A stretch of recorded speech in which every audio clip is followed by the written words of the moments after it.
One of the things the economy has lacked is small business job growth. And so one of the big pillars at the White House should be small business job growth through better regulation, better energy policy, all of the standard stuff, and of course tax cuts and tax simplification. We need all of that. Does he believe in Fed independence? Can we get that on the table? Janet Yellen stays, she goes. What's up with that? Yeah, so the Fed is independent.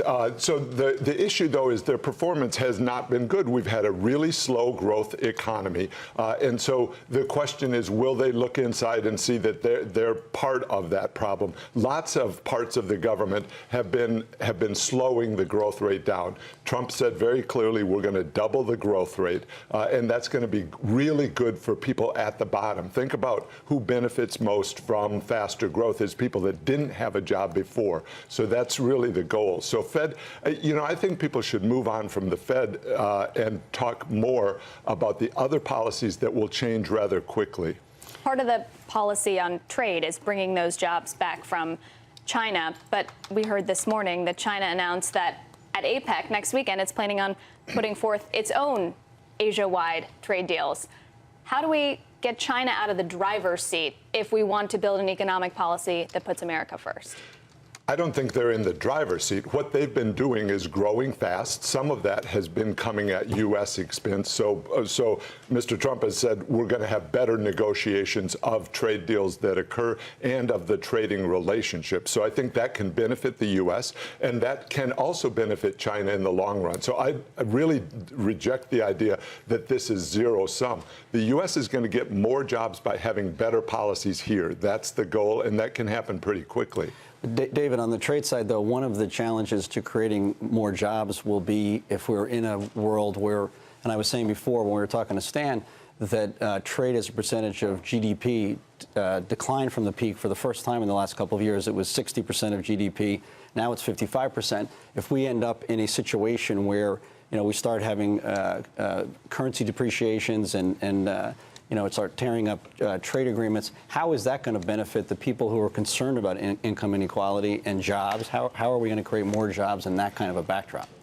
So trade's been down on a global basis because growth has been so slow. So if you have the world pick up, you're going to have more trade, and that statistic that you're citing would begin to improve. I'm happy to see how the markets are reacting to Trump policies. Copper is up. That's an indicator of global growth.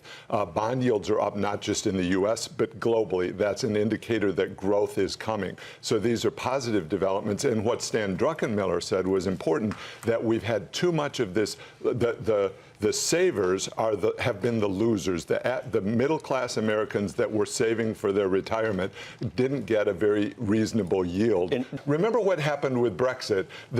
Both camps really polarized their arguments and said if Britain announces a vote that they're pulling out of the European Union, it's going to be the end of the world. And then the vote came out that way, and it wasn't the end of the world. And so we've got that now. People have said that Trump's policies would be bad for America, even though he was saying the specific goal was to have them be good for average workers in America. And so the market is, I like the way the markets are reacting. They're reacting rationally. Tell us what's going to happen in the 100 days. When will you go there and find out what your job is? Do you think you'll have a job? I have no idea, but Who it would is make a important. good Treasury Secretary? Mnuchin? Is that what they're saying? So think about what Trump has done on. Do you have any questions? No, yeah, I do have a question. All right, what is it? Give me something. Don't just, you're avoiding.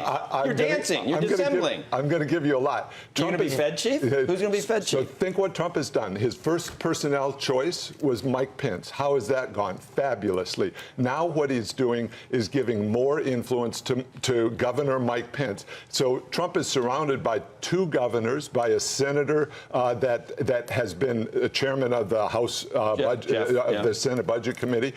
He's surrounded by America's mayor who went through crisis. Right. He's got people that can help, and he's choosing and giving them actual influence. One of the things that he said is he wants a business-like cabinet that will actually be able to lead the country. We haven't had that in a long time. That'll be a big plus.